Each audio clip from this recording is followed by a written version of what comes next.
ASMR Magical Tools.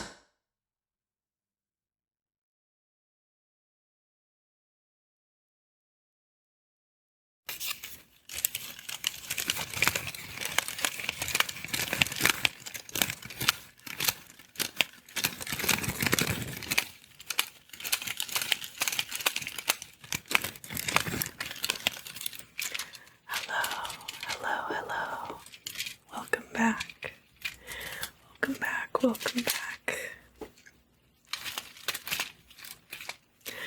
So, you might have noticed I'm wearing a costume in this video. And my intention is certainly not to frighten you unduly.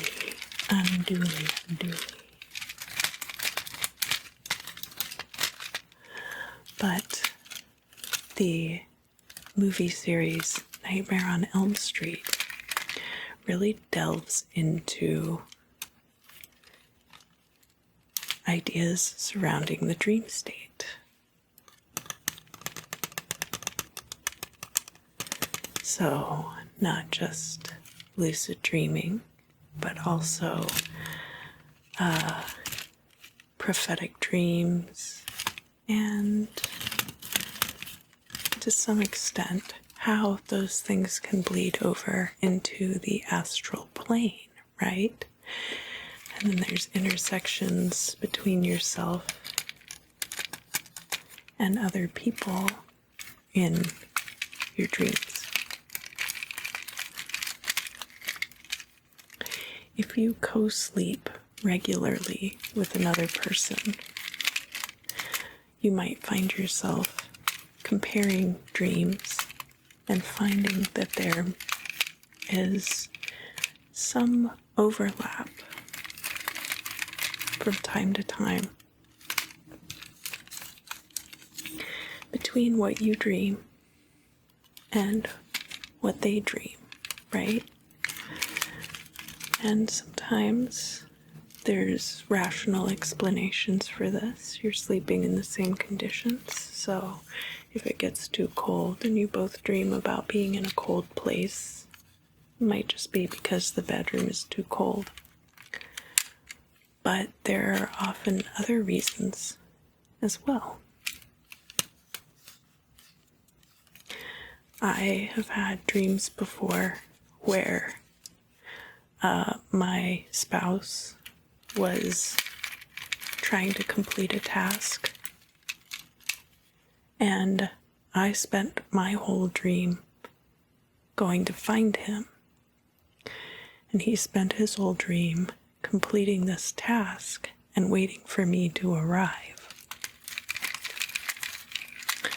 That's just one example. It's very subtle, can be very subtle.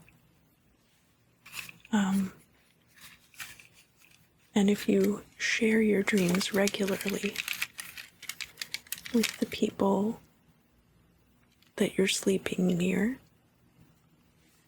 you may come to find that there are quite a few similarities. So, one recommendation I have is to not only document your dreams, but compare them with other people.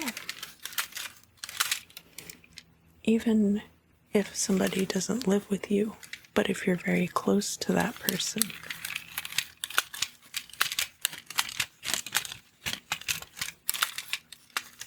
you might find that you have commonalities between your dreams that are worth exploring.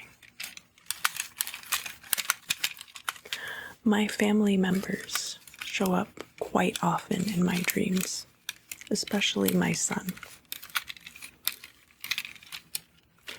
which is nice because they live very far away, so I feel like they're with me. So as I mentioned, it's very important to document your dreams. You may also find that when you do this, there are certain dreams I mentioned before that my spouse had a dream about completing some certain task. I would say a good 30 to 40% of the dreams I have are made up by what I call work dreams. These are dreams where I'm accomplishing things in dream states or on the astral plane that may not translate necessarily to my waking life, but definitely have a bearing on my psychological states and my ethereal state. Sometimes I find that if I am studying something very intensely, things will leak over into my dream states, and I will wake up understanding things much better.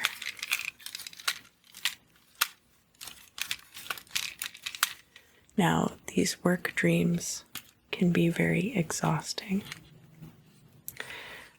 If you find that you've woken up in the middle of the night after having one of these dreams, I advise that you have a reset. Either get up and drink a glass of water, go to the bathroom, make sure you're comfortable, make sure you're not getting too hot while you're asleep. All of those things can be factors.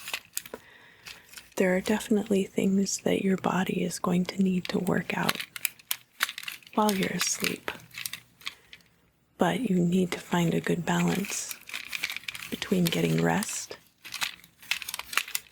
and doing this higher work. A few people have mentioned lucid dreaming, and I know that this is something people like to explore, and something that is often tied in with magical and paranormal phenomena. I've always considered lucid dreaming to be more of a psychological phenomenon. You can control your dreams, but the more control you exercise over your dream states, the less likely you are to get the things out of those dream states that are going to be important. So it is good to be able to control the narrative of your dreams. And to me, that's the crux of lucid dreaming. The crux of lucid dreaming. Not that you are necessarily taking vacations in your sleep, but more that you are able to control and exercise a higher level of control over what occurs in the dream state, so that you have control over those situations, especially situations over which you might not necessarily have control in your waking life. In my dreams, I am often much more physically powerful than I am in my waking life.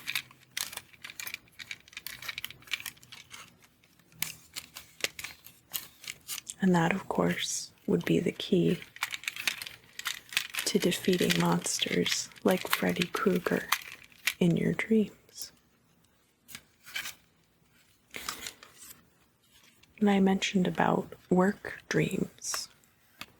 Some of those can be very stressful.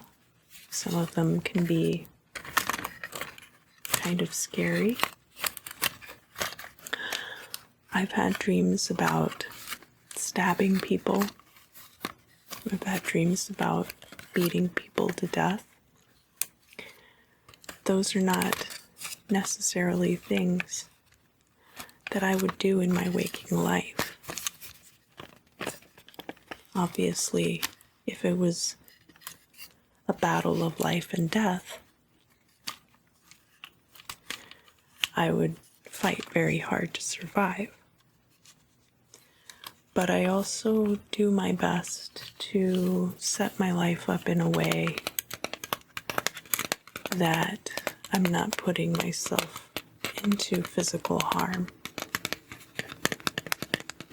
So sometimes these things get worked out in the ethereal, the astral, or in dream states.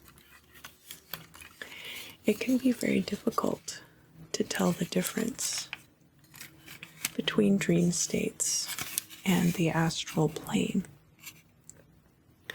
One of the biggest tip-offs that I've found is having access to information in your dream, which you do not know in real life, is an indicator that you are probably operating on the ethereal plane. You do not have to experience the phenomena of leaving your body in order to be operating in the astral plane. You could leave your body completely by accident. Just because you astral project in your sleep does not mean that you will wake up exhausted, although I do find that sometimes this is the case. I also have dreams sometimes where I am very exhausted inside my dream state, to the point that I'm looking for a bed to lie down. There are a few physical phenomena that can occur within the dream state, such as having to go to the bathroom, or physical exhaustion, or I haven't really experienced hunger, but I have experienced the sensation of eating, that are not entirely related to your physical state while you are dreaming.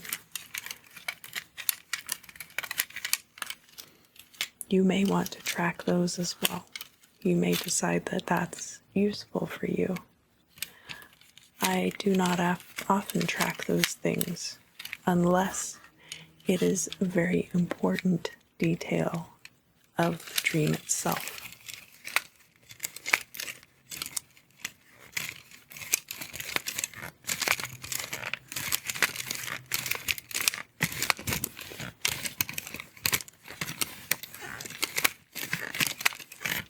And then some of you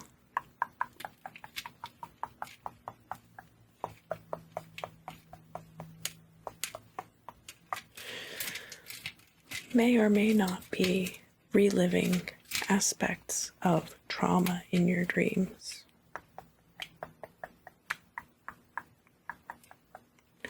Now, this can be useful in that it gives you an opportunity to rewrite the narratives surrounding those incidents. It gives you an opportunity to come through that trauma as you would prefer, and maybe not necessarily as it actually happened. And this is a key point where lucid dreaming can become quite a powerful tool for healing.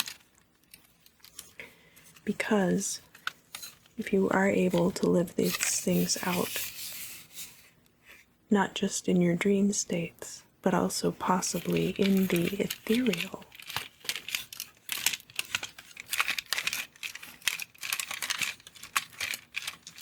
can help you move forward with your life, and it can help to strengthen you in other situations.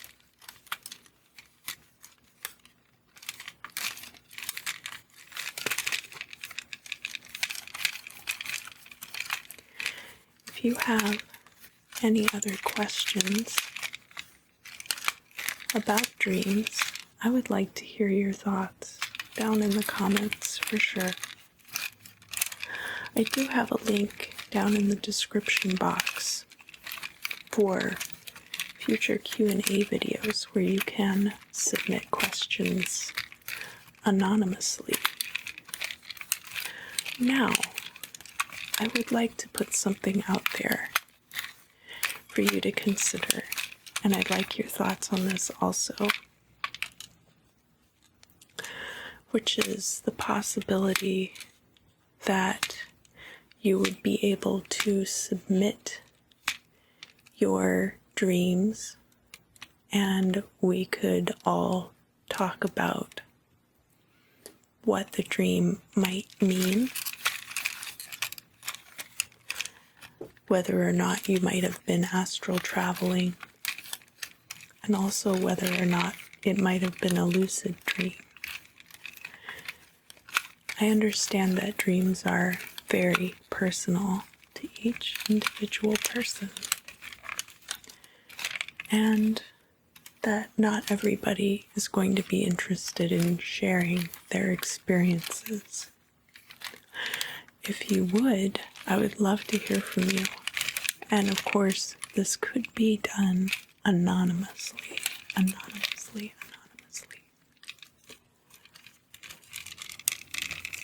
We would be analyzing your dreams from a magical standpoint and not a psychological one. So this would not be looking at dream symbols in the same way as Sigmund Freud is doing his dream analysis, but will of course be informed by that. I'm much more interested in treating it like car talk, where you ask questions and I try to provide answers if I can. So if this would be something that would interest you, please let me know down in the comments. I really appreciate you stopping by to share some time with me. I hope you're having a wonderful week and a marvelous month. And I look forward to seeing you again very, very